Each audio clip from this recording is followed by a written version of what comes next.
আমি যেখানে থাকি কলকাতা থেকে অনেকটা ভিতরে। ভালো কিছু করার ইচ্ছা থাকলে কলকাতায় গিয়ে সেটাকে করতে হবে।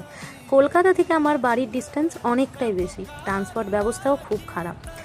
সানডে সকালে বেরিয়ে পড়েছিলাম একটা জিমের উদ্দেশ্যে, আর সেটা বাড়ি থেকে অনেকটাই দূর। একের পর এক গাড়ি চেঞ্জ করে, একের পর এক ট্রেন, বাস, মেট্রো সমস্ত চেঞ্জ করে আমাকে সেখানে যেতে হবে।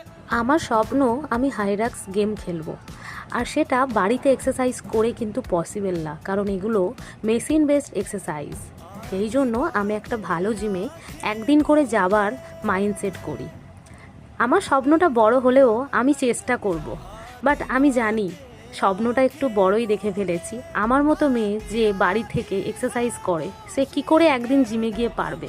বাট আমার কাছে হার জিত কোনো ব্যাপার না, খেলাতে হার জিত থাকবেই। বাট আমার মাইন্ডসেট এই যে আমি হাইরক্স খেলবো, এটাই হচ্ছে সব থেকে বড় জয়।